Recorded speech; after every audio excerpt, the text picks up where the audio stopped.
Hello, everybody. Hello, Facebook world. Hello, if you've been here all day. I mean, good grief. If you've been here all day, can you please send me a message and I don't know, I'll find something to send you as a prize because I didn't think I'd make it, let alone anybody else. So, welcome to this episode of Bold as Brass. I am so excited to be joined by this panel of musicians. If you're watching this further into the future, it's Friday, the 28th of January, 2022. This is part of our 12-hour podcast-a-thon, our fundraiser to take Bold as Brass to the IWBC in May.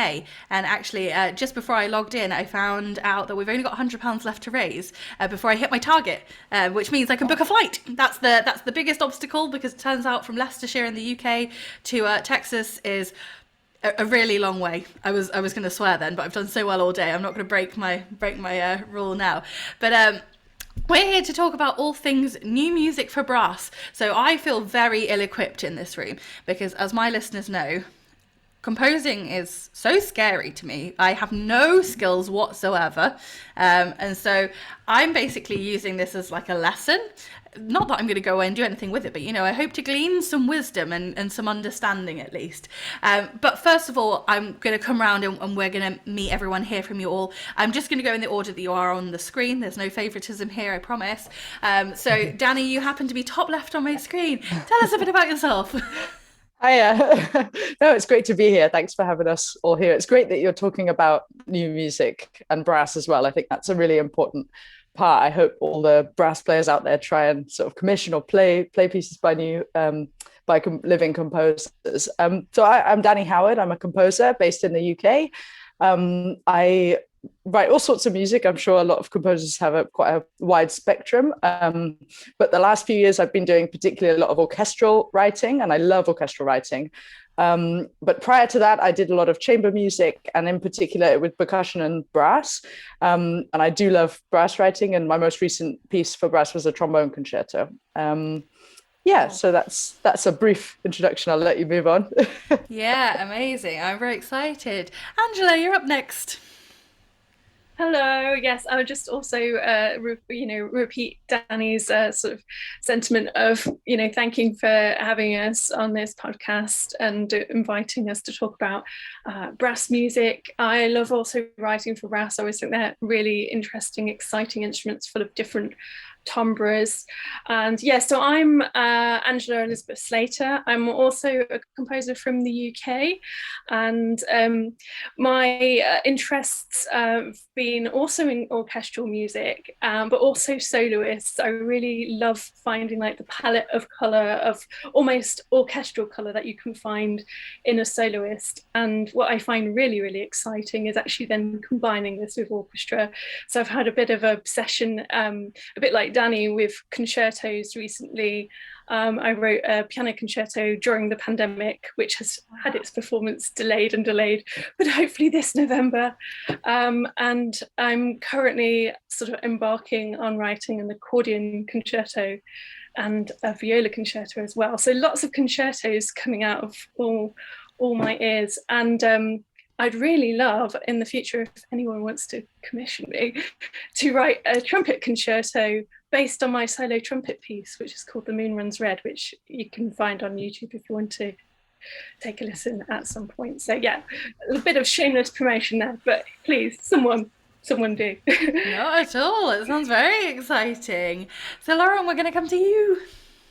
Hi, thanks for having me here. I am a freelance composer, and I'm coming from the other side of the pond in the United States. I live in Bloomington, Indiana, home of Indiana University, though I happen not to work there. I am a string player who somehow found myself in the brass world, and I'm probably more known for my professional level brass music than any other professional level music that I write, much to my surprise. And I have actually written a whole lot of string orchestra music, like pedagogical and professional level. And so here I am. I had to do a lot of studying and listening to friends play and asking player performance questions to learn how to write for brass. But I have like 5 brass quintets, trumpet concerto, a couple trombone pieces. And I guess some people like it because I get asked to be on things like this. So again, thanks for having me.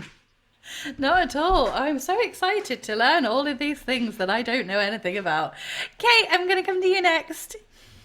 Sure. Thank you so much for the invitation to be part of this panel. I'm really looking forward to chatting with everybody here and hopefully learning something. My name is Cait Nishimura. I'm a composer based in Ontario, Canada, so also other side of the large pond. I'm a full-time composer, but my background is in music education. So I was a middle school music teacher for a few years before transitioning into a full-time career as a composer. So I'm still very education minded in a lot of the music that I make, and doing workshops with school groups that are playing my music or not, and talking about creativity and that kind of thing. I'm also a podcast host with my friend Dylan Maddox, who is a trumpet player. So I'm sure he's very excited to hear all of the things that are going on today as part of this podcast-a-thon.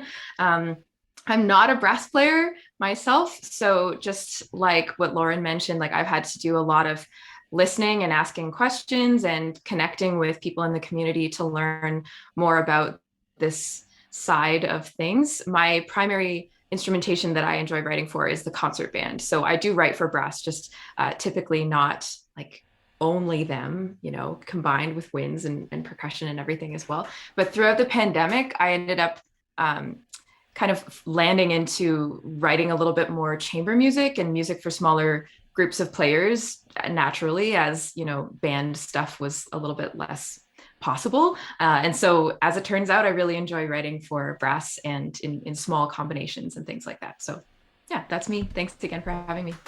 Amazing. And last but not least, Nathan, hi. Hi, hello. So I have to admit that I almost got this timing wrong. I was about to get myself up at 3 a.m. and it is not the first time that I've made that mistake, but thankfully my partner called me on that and said, hey, I think it's like at 3 p.m. today, not 3 a.m., which is good for both of us.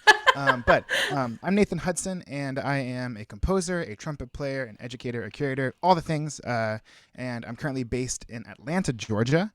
I am the founder and the director of the Next Generation Trumpet Competition, which is an international online new music contest for trumpet that features all kind of exciting new etudes, and we get a cool panel of artists and composers, and it's like this educational event, and it's a blast. I'm also the founder of the Forge and Flourish Contemporary Music Festival, which is a high school new music festival based here in North Fulton in Georgia. Outside of, you know, all the music stuff, I'm into coffee. I used to work in coffee all during my doctorate in New York. I'm into specialty beer, but that probably won't get brought up. However, I do find parallels between coffee and beer and contemporary music, so maybe there is some way to get those in here. But I'm really happy to be here, and yeah, thanks a lot for having me. Yeah, no problem. And just in case anyone's watching the live and thinking, hey, we were promised one more person, John's unfortunately been held up with something at the school that he works at. He has some very fancy job at a very fancy school, being very fancy and important. So he's hoping to join us in a little while. So we will sort of sneak him in and sort of merge him into the discussion. You won't even notice he's arrived. And so we've got a really interesting range of questions. And because a couple of you have touched on this in the intros, I'm going to ask a slightly strange question first. It was going to be my second question, but now I'm intrigued. You have to, like I say, bear with my brain. I've been here a long time today. And so the one that I'm sort of drawn to asking first is, what sort of brass-centric things have you had to sort of learn or specifically consider when you're writing for our instruments? Are there any like oddities that you've learned along the way that you thought, oh my gosh, I didn't even think I'd have to consider that? And if you kind of either want to jump in or pop your hands up, because we've got quite a big panel here, easy breezy. Well, I can start off here by saying that you brass players insist on being able to breathe. I don't know where that comes from. Yeah, I know, so as a violin, rude. I know, coming on. So that was the biggest thing for me to adjust to as a string player. I mean, we have pieces where you'd have 4 pages of 16th notes solid, and that's not only like, I think it's cool, whatever, but it seems normal to me. So I had to really, at the beginning of writing for brass, to really keep that in mind. And one of my earlier pieces had one, it's my Suite for Brass Quintet. It has a slow movement that's sustained, and I learned the term on your face, or on the face, with the brass player. Like, this piece is really on my face for a long time. I'm like, what? And now I know exactly what that means. And I always keep that in mind more and more, like making sure I write in rests and some piano interludes if it's a piece for solo, trumpet, or whatever, you know, plus piano. and makes my players happier. And really no one's going to choose to play my music if they're getting exhausted and then their chops are blown and they sound bad. So it's kind of like a survival thing. It works for both sides. Yeah, exactly. Yeah, the breathing thing's funny, isn't it? It's one thing I say to my students all the time is like, it's good for brass playing and it's good for humaning. So it's quite a good one to bear in mind.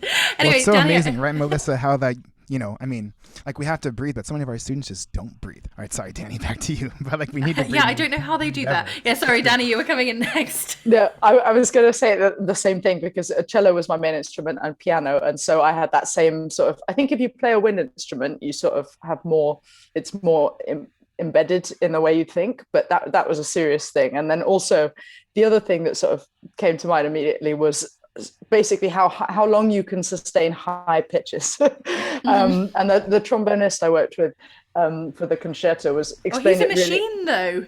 I know, and that's the thing. It's like he can do this, but maybe other people can't. So where do you find the line? But he described it as sort of a muscle lifting weights. So it's like you can lift a really heavy weight and go up really high, but you need to sort of go back down before going back up again. And that was a really sort of helpful thing. And I just find myself having to pretend to play every brass and sort of wind part, and then maybe plus a bit because they can hold their breath a bit longer than I can. But it's a really tricky thing for composers to really keep that in mind.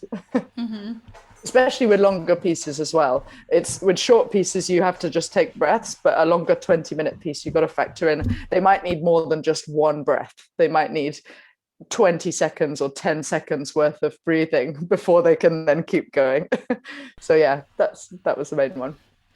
Yeah, no, that's a fair one. Angela, you look like you're ready to go. You're primed. Yeah, no, I'm definitely in agreement. It's definitely that stamina aspect.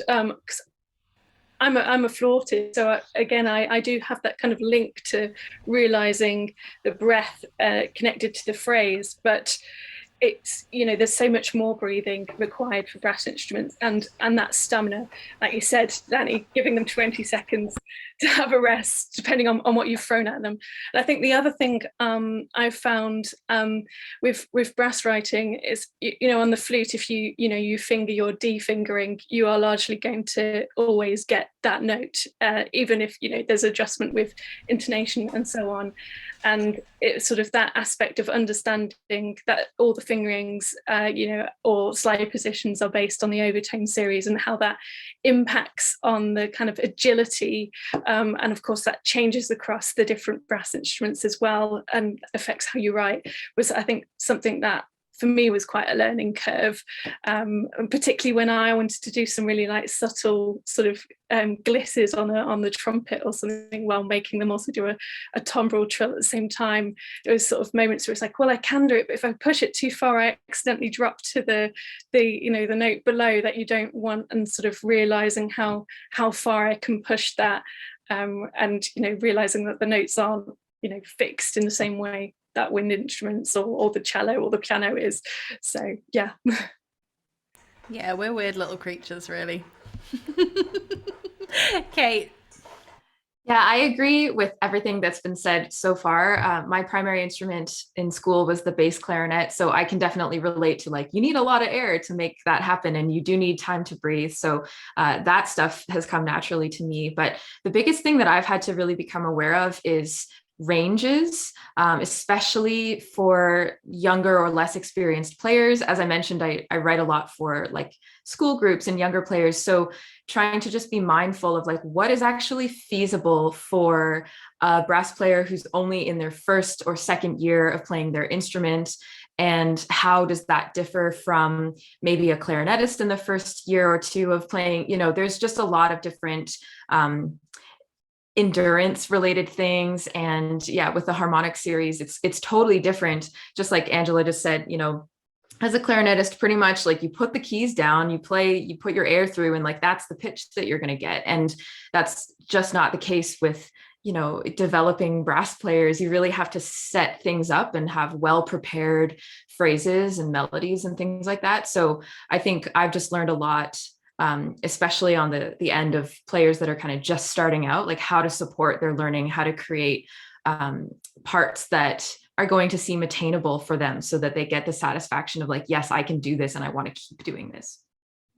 That's very cool. Now, Nathan, you're coming to this at a slightly different angle then, because you are a brass player.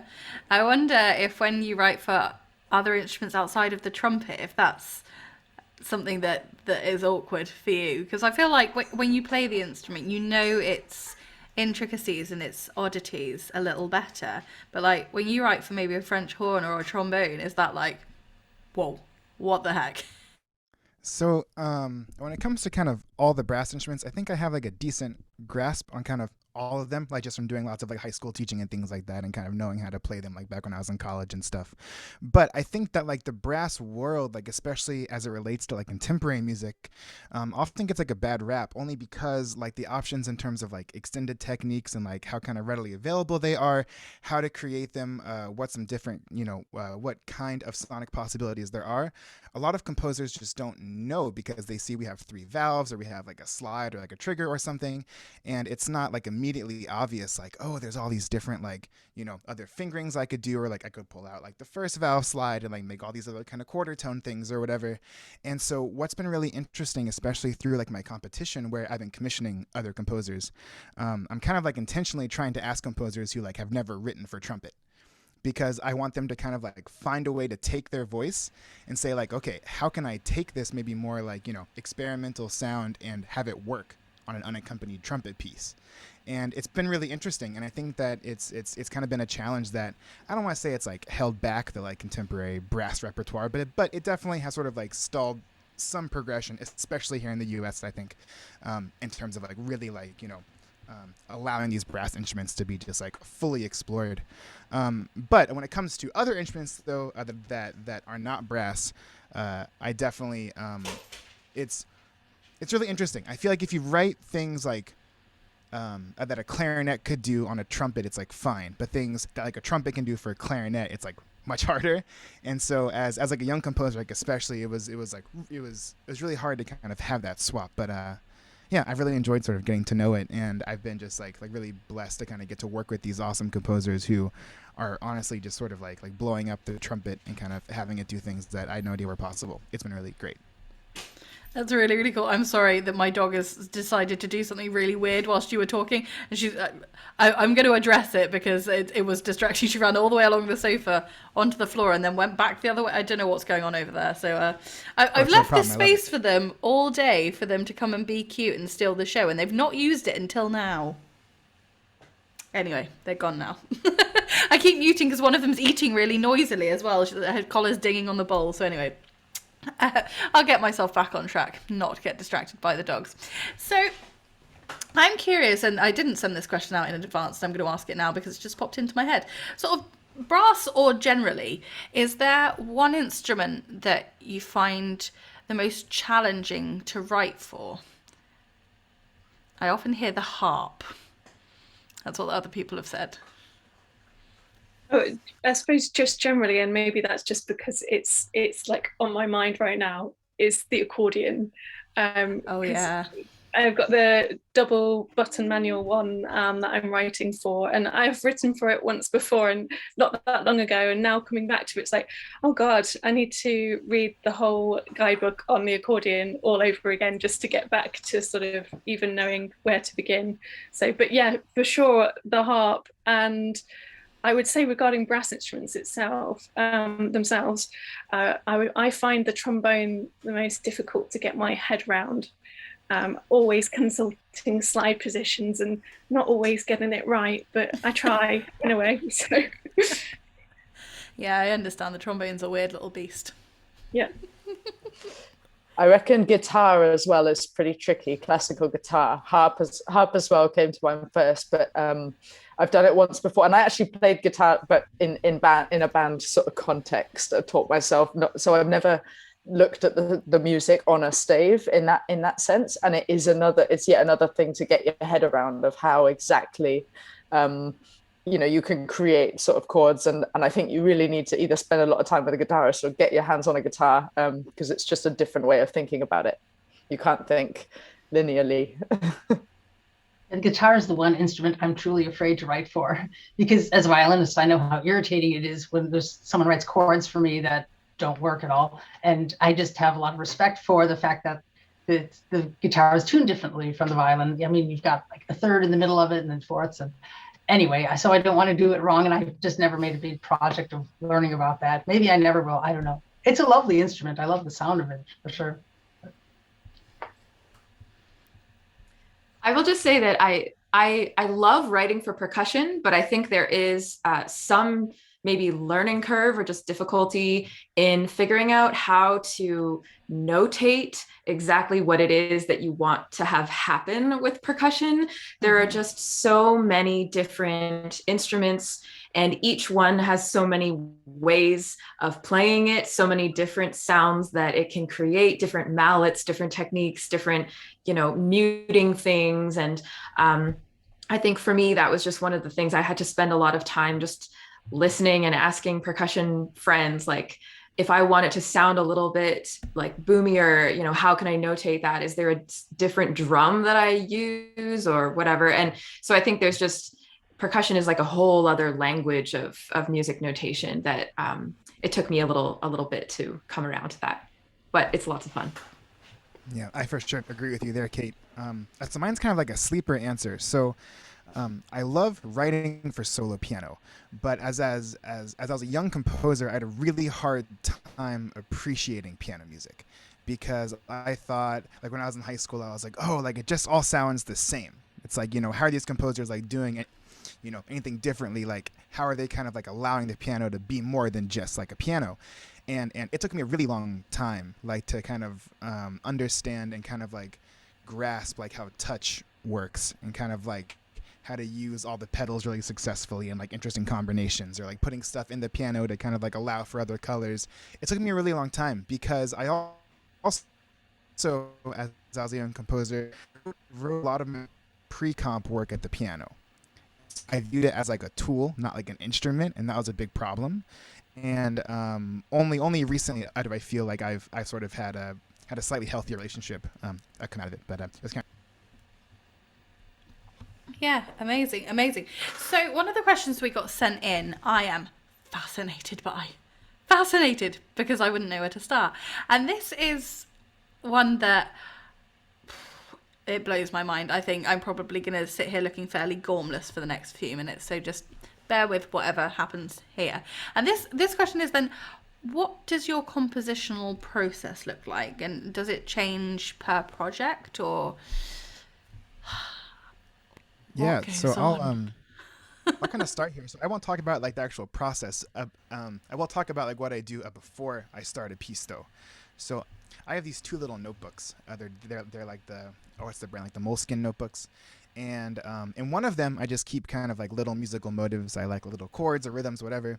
But the other notebook I think is really interesting. I use this book to kind of like help me draw sort of like linear progressions of time using like colored pencils and things like that. And it just sort of helps me like to realize sort of like what having something start over here, what could happen to it as it gets to the other side. And then anytime that I'm like about to start like any kind of a commission or something, I see sort of what kind of these progressions lines up with these motives. I know that there's this is not unlike the process that Augusta Reed Thomas uses, although she kind of uses like these whole walls for hers, and they're like extremely beautiful and they're amazing. Mine's in like a little notebook, but it's kind of been like a really big help. I adopted it like a few years ago, and it's kind of helped me to do like some pre-comp work. So I'll let the others kind of speak more about like the actual comp process, but I've been kind of enjoying that recently. Yeah, I mean, I think for me, there's definitely some similarities there, but depending on the piece, I think there's a certain amount of like work beforehand that goes on. So I keep referencing that I'm doing this accordion concerto at the moment, but there's a lot of research and a lot of listening that's gone on before I've even got to a point where I'm beginning to even write some dots on the page. But even before actually that point, when I know I've got a piece, I'll probably be sort of thinking about it somewhere at the back of my mind for a month or two beforehand, trying to sort of almost get what it's like the equivalent of like a blurred image try and eventually get it to come more and more into focus. And I mean, it's still not there yet, obviously, but you know, you get it more and more into focus as you keep editing it and so on. And also, depending on the project, I might sort of actually collaborate with the performer a bit beforehand. Certainly with an instrument like the accordion, I did a lot of work the first time I wrote for Camilla Olas, with just getting familiar with how the accordion works, and sort of knowing what all the possibilities are, and then going, right, okay, so these are all the things I can do, and you know, how can I push it a bit further? And then for me, I think what's perhaps more out of the ordinary than other composers, that I really like to try and find a title, and that's all linked in with my concept broadly. And I seem to find it's almost like a mental barrier if I can't find a title. And so I find the title, and then sometimes aspects to do with the kind of form and the texture and the color sort of manifests itself in different art forms for me. I don't always do this, but sometimes I will create a painting, but more often than not, recently I've been writing lots of poetry that sort of hang almost the structure off of my pieces. And then, like Nathan, I will do these kind of pencil sketches. I've actually got one here, just, I don't know, I mean, it's not very good for your radio, but anyway, there's a thing with, you know, a timeline and sort of, I think I actually held it upside down anyway, with things to do with density and the kind of colors, and sometimes I'll write, you know, details for me about the orchestration and so on. So yeah, there's a lot that goes on before I even start sort of going to the piano, and or if I can actually, if I have the instrument, I will actually go on the instrument to try things. So you know, I'm writing a piece for viola at the moment. I asked a friend, do you happen to have a spare viola? And they said yes. So I thought, well, I'll have a go. And I always think, even if I can do the thing really badly, really slowly, then, you know, it's something that can be done, and I don't have to pain anyone with my playing, but it helps me discover things that I might not necessarily come up with if I was just doing it without actually physically feeling how the instrument you know, feels under the hands, but also sounds in the room as well. So yeah, sorry, I have a really long, convoluted answer. No, it's absolutely fine. Go for as long as you want. Nobody wants to hear me talk. Who's going to go next? Dani? Yeah, I mean, I think what Angela said about getting your hands on an instrument where possible, if you're really unfamiliar with it, especially with sort of percussion and all that, it's brilliant. I did for my trombone concerto got hold of a trombone, and it was totally useless because all I could do was sort of make a, like I couldn't play it well enough to sort of use it as any form of reference. So I gave it back after a week. I was like, this is not going to help me. But in other situations, it's definitely helpful. And I think what both of them have said is so much of the work is beforehand, well, at least for me anyway, before you start writing. So the listening, you know, I listened to sort of as many trombone concertos as I could, or if it's a string quartet or a percussion duo or solo marimba, I do loads of listening up front, and then I make sure that I don't do any listening whilst I'm writing of that ensemble, because what I don't want to do is then find myself copying other people or being too influenced by specifics of certain pieces. So the listening is sort of a pre part of your research to sort of get in that sound world of that instrument, and then almost like forget it and stop and now try, you know, do your thing. And as same with the technicalities of the instrument, I find it does still happen, writing for orchestra, but I get really frustrated when I'm on a sort of creative role, and then I think, oh gosh, what's the harp technique that creates that? And I have to stop and go and look at the sort of technical things. So I tend to, if it's for a chamber piece, I do all my revision of those technical things of all those instruments that I've done in the past to make sure I know the trombone slides, so that, and I've written them down so that I've just got them there, so that when I'm writing, I'm not hindered by that sort of technical part of it. And I think same as both of them, that I do what I call an intensity diagram. I decide on a length, I draw it out. It's not a painting, so I've seen some beautiful paintings, but they're not pretty at all. It's literally more like a line, and I decide very much what's the piece about. How is it starting? Is it ending with a bang? Is it a sort of, how in linking to what it's about, what is the emotional journey you're going on from start to finish? And that's completely mapped out before I start any sort of notes. Yeah. Amazing. Oh, we had two unmutes all at the same time. Oh, go ahead, Laura. You can fight it out between you. All right, thanks, Cait. I have pretty much the exact opposite of what everyone else has said so far. I try not to plan and not to think consciously, because I just find I get all, I don't know, like the millipede that you ask, so how do you walk? And suddenly they fall, right? So what I do is, if it's an instrument that I haven't written for before, then I will do a lot of listening and then maybe take a break for a week or something, because I don't want to have all those other pieces sort of polluting my mind. And though I've written for just about everything by now, except guitar, always except guitar, that who knows if I ever will. Anyway, but right now, if I'm asked to write a piece, I ask, what is the difficulty level? Who am I writing it for? What's the occasion? Do you want slow or fast? And then I do not make any plans, any maps, anything like that. I sit down at the piano and I try not to think, and I just put my fingers on the keys, and do I like this combination of notes?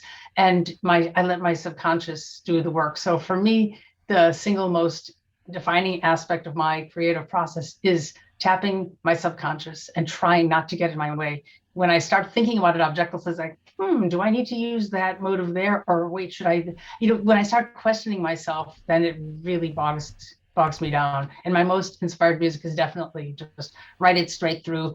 What feels good now? I've already heard this. What feels good? And I really go by feel, sort of like with my eyes closed, feeling my way through something. And that's what's worked best for me. It's kind of the opposite of what composers talk about and what my composition training people, the teachers, what is your plan? Where are the high notes, low? I just go by feel, just as when I'm sitting in an auditorium listening to a concert, I'm feeling the music, I'm taking it in that way. I try not to take it in intellectually. I just sort of absorb it viscerally, I suppose. And I'm curious, can I just ask you a question, Lauren? Oh, sure. By doing it that way, are you do you always write sort of chronologically from start to finish? Or almost always. Writing a section? Yeah. Wow. Yeah. Well, sometimes I'll be writing something and then it'll occur to me, oh, it could end really well like this, and I'll have like an ending flourish that is based on the motive I was just writing. But generally, I write from start to finish. Yeah, and hope for the best. This is so interesting. I feel like I could just listen to all of you speak about this for hours and be fine. Another podcast-a-thon, maybe.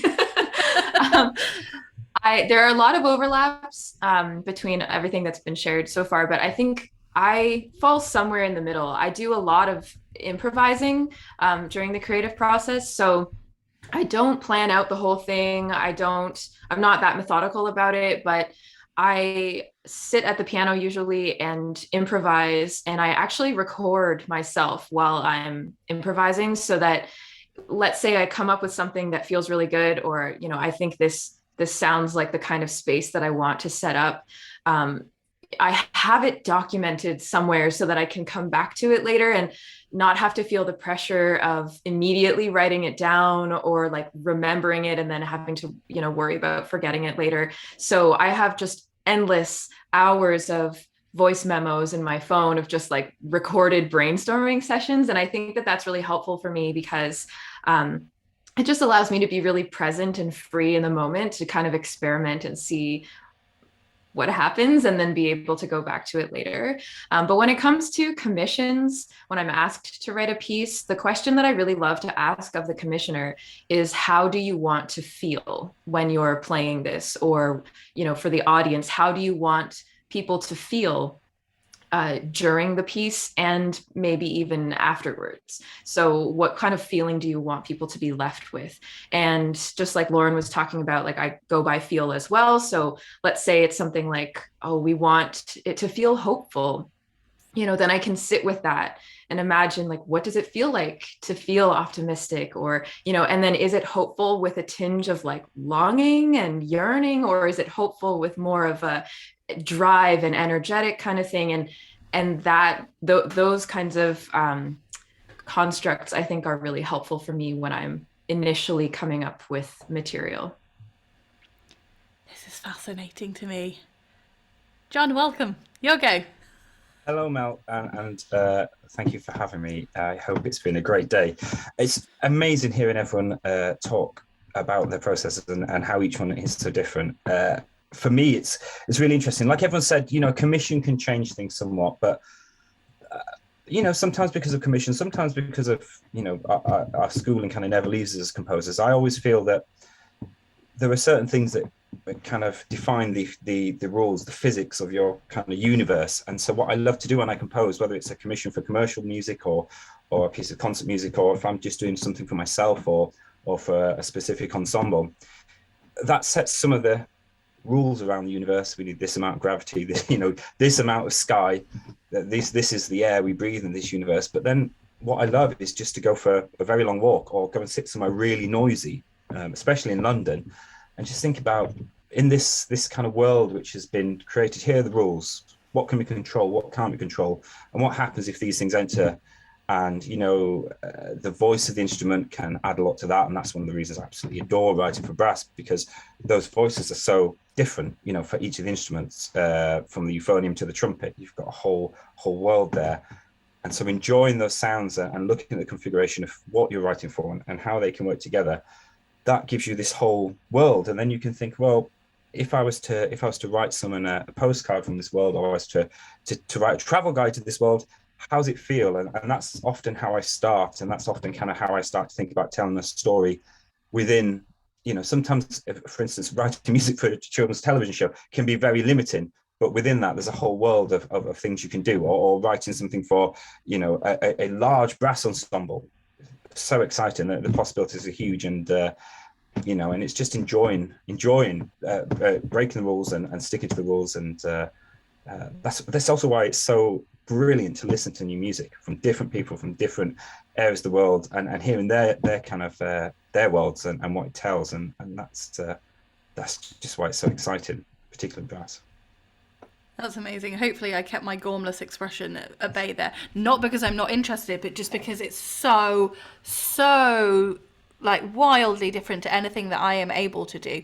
And it's absolutely fascinating. I hope everyone listening has also been like agog and stuck really, really into what we've been hearing. So I'm going to ask the next two questions sort of as a linked one.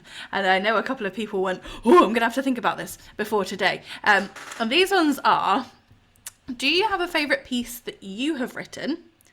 And do you have a favourite piece that somebody else has written? I know these are kind of tricky ones. There's a certain trombone concerto that I thought was very good. Very subtle. You sort of just worked your way in suavely to the conversation. Congratulations. Anyone have any thoughts on this one? Well, I'll go as everyone's. Oh, unless Lauren, you. No, go ahead, Angela. Okay. Go ahead. Regarding a favourite piece of mine, I actually have two, and I wonder, once I hear the performance of one, whether it might sort of shift it. It might ruin it for me. Who knows? One of them is my string quartet. It's called Iota Hurricane, and just in that piece, I sort of managed to capture something that I felt was so authentic to how I want my voice to sound. And I know a composition tutor once asked me, do you have any of your own pieces that stay on your listening plate? And what they meant by that was like, will you go back and listen to your own piece and, and not cringe and actually enjoy it? And that's the piece that I definitely go back to and listen to.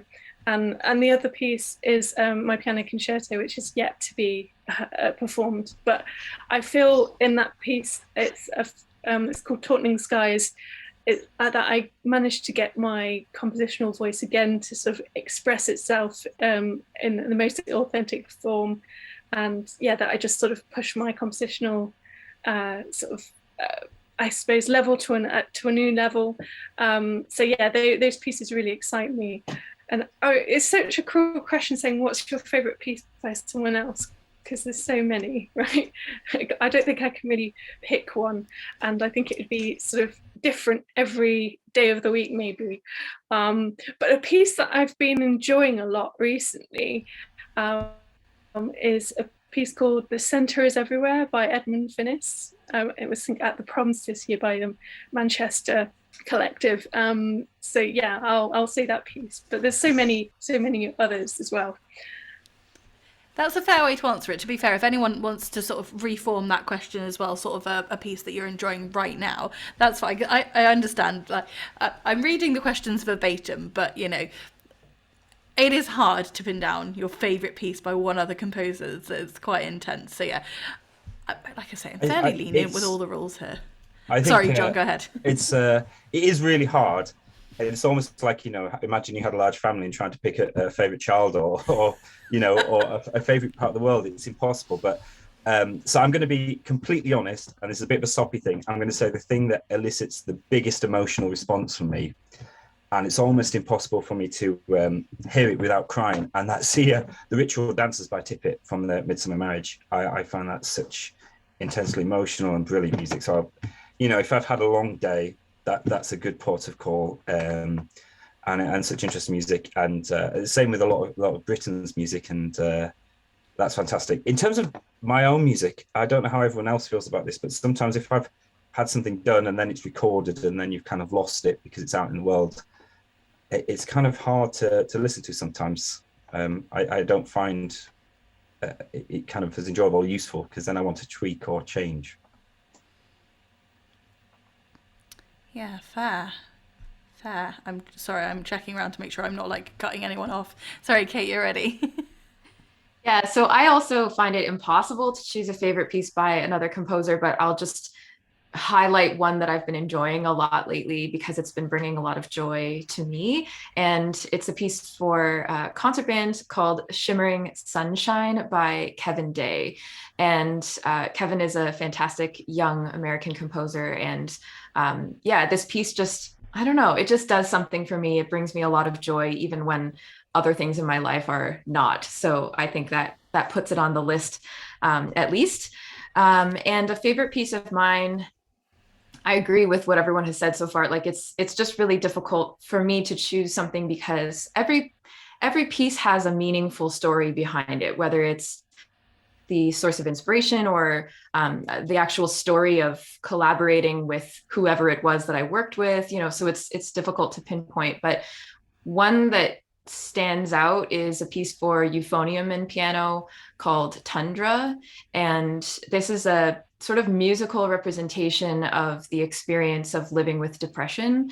So it was a highlight for me in that it was an incredibly difficult piece to write. It was highly personal and vulnerable, and it was commissioned by somebody who was putting together a whole recital of pieces that reflected something to do with the mental health kind of experience and raising some awareness around that. So this is a piece that reflects my very real experience. And so maybe it's not a favorite in terms of, I don't know, the traditional ways that you choose the music that you like, but I think it's just an important kind of milestone for me in my journey as a composer, being able to represent that aspect of who I am through music. Yeah, that's awesome. That's awesome. Lauren, you ready? Yes, I'm ready. Okay. I also could not choose a single favorite piece, but I very much loved Shostakovich's String Quartet number 8. I think it's absolutely intense, and it speaks to me on a very visceral level. As far as my favorite piece of my own, there's only one piece really that I think I could listen to without thinking, I don't really enjoy hearing my music played by, unless it's maybe the first performance and I don't know what it really sounded like and it's being road tested, then it's exciting. But like for me, it's like when I listen to my own music, there's so much like regret and doubt and this and that going on, and it's like my whole brain is lighting up with, oh, that was pretty good, but oh, well, you could have done that other measure there that way, and you remember you were thinking about maybe doing that chord, and so that's kind of exhausting. But I do have one piece that I'm really happy with and could actually smile while listening to a performance of, and that is it's a song cycle for soprano and string orchestra called 5 Songs on Poems of Robert Herrick. And each song uses the string orchestra very differently. And it's, I'm very at home, of course, writing for the string orchestra. So I'm very proud of that piece. And yeah, that's not the piece that gets performed all the time of mine, but maybe one day it'll have a bit of a resurgence, who knows? Let's see. So first off, I've got a great list now of some awesome things to go check out. Love that about these kind of questions. As far as a piece of mine, so I guess a piece that I'm really fond of is a piece that I don't really write this way anymore, but it kind of like acted as like a signal change in my career. So on my first year of grad school, I had just gotten to New York, and I wrote this piece for clarinet and piano called Brace Yourselves. And my teacher at the time, he was like, Nathan, this sounds like so much different than like all of your, application stuff. Like, what's going on? How'd you write it? And I had no idea. I was just like, I don't know. I wrote this thing, like I'm in New York now. Like, I don't know what's going on. And this piece, every time I go back to hear it, it's just kind of like a reminder that there's kind of like always this progression, and there's like always something that's like out there. And so it's a really special piece. And I did just write like a band version of that piece, which was pretty sweet. But and then other people's music, there's a couple. So someone who's not around anymore, I really love the 6 String Quartet by George Rochberg. I think that piece is really, really special, especially that his third movement in there, which is like a theme and variations on the Pachelbel canon chord progression, which is really, really amazing. And then people who are still around, I really love the, it's called Svadba. It's like an opera for 6 female voices by Anna Sokolovich, who is a Canadian composer. I love that piece. Also, her chamber work, Chacona, I think is really, really rad. There's a piece by Anders Hilborg called 11 Gates for orchestra, which I think is really, really cool. And then, I don't know. I guess kind of one last one would be there was a string quartet that my buddy Sky McClay wrote called Mini Cadences, which I think is like maybe like the coolest string quartet I've ever heard. I go check that piece out. It slaps, as the kids say. Oh, that's brilliant. I've not heard that. That's the first. Yeah, I think a bit like I think most composers where. Well, the majority of the time I despise listening to something. Well, it depends how sort of raw it is. Sometimes, usually when I finish a piece, I then really just don't want to listen to it. And that period between finishing it and the premiere, I really dislike, because the doubt is so bad that you're thinking, it hasn't been heard yet, so you have no idea if it's any good or not.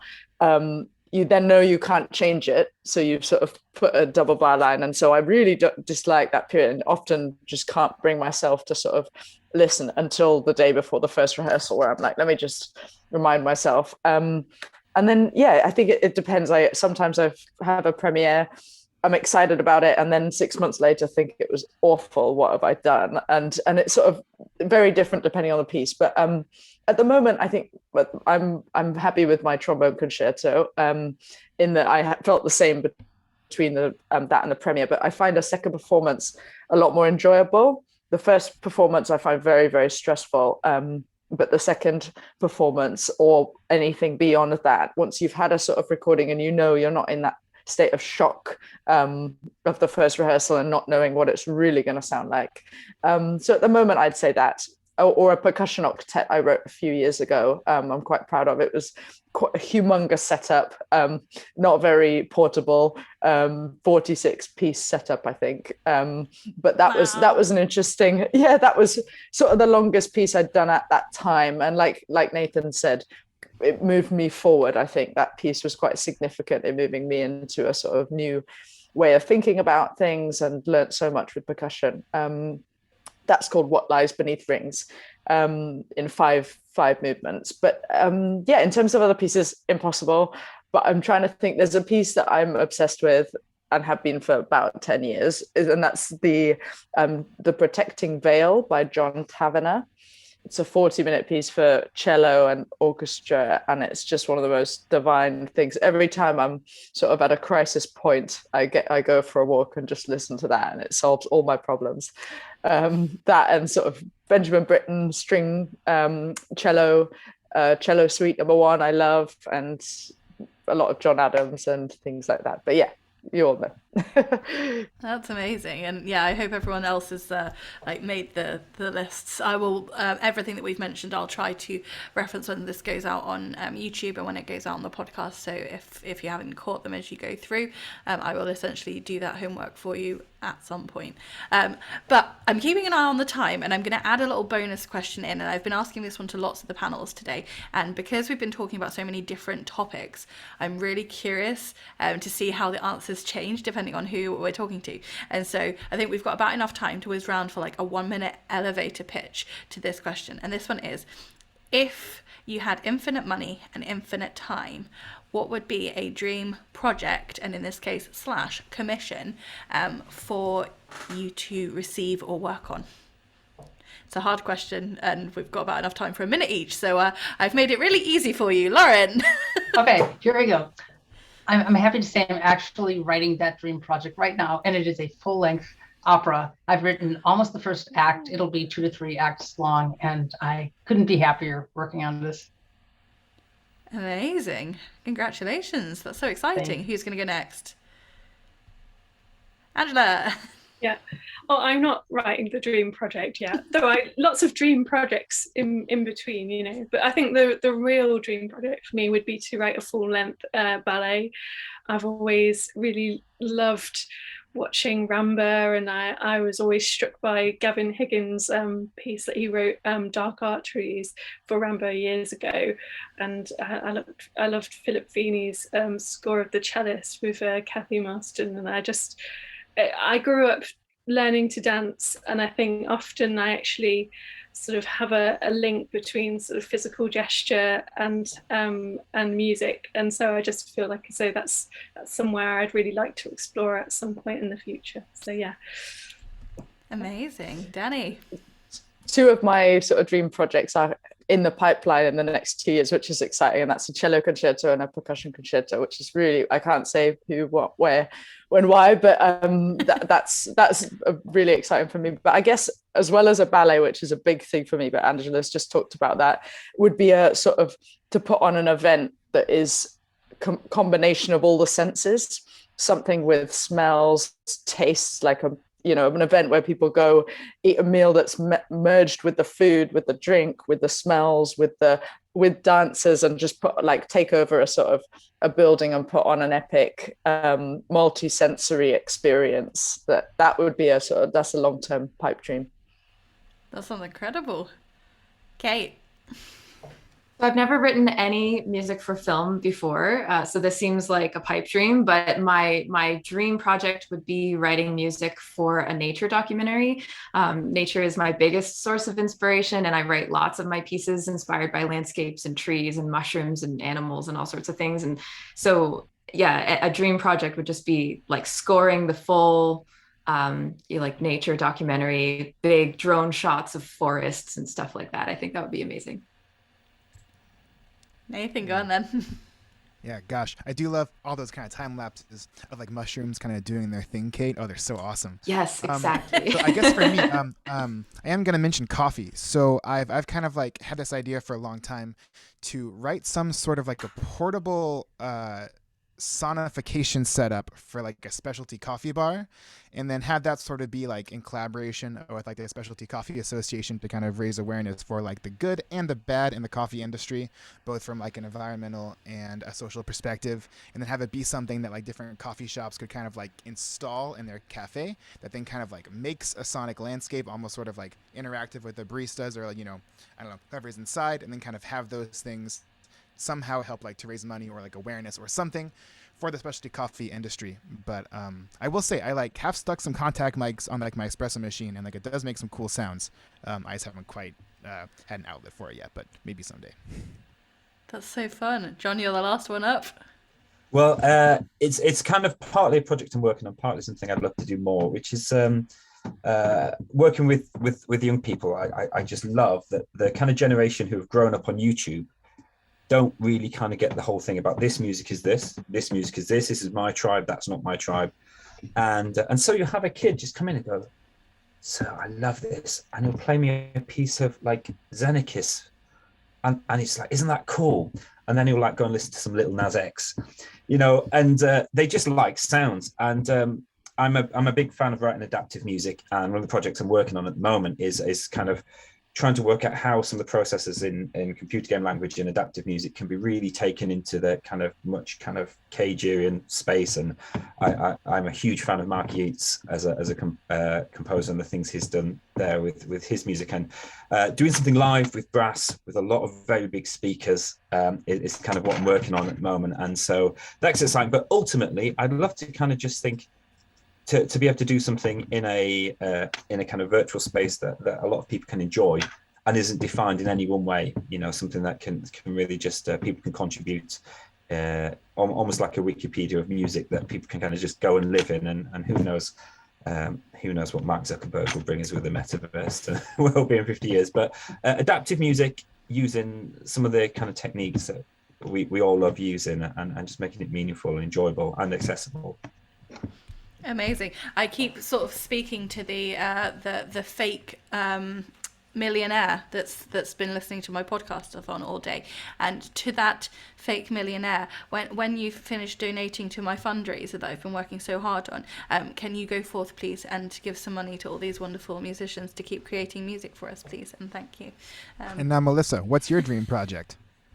Oh, no, no. I've been here for 12 hours, Nathan. I don't have answers to anything.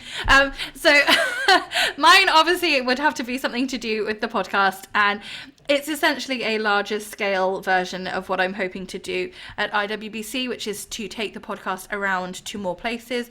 I would love to go and do live interviews, kind of like the ones I do online, at educational establishments, you know, with their professors, get to know them better, invite the guests in, go to other conferences in the UK and abroad. And the whole point of my podcast is to be a free educational resource for any brass player of any level to, you know, access information from professionals that they may or may not know of and may or may not have contact with.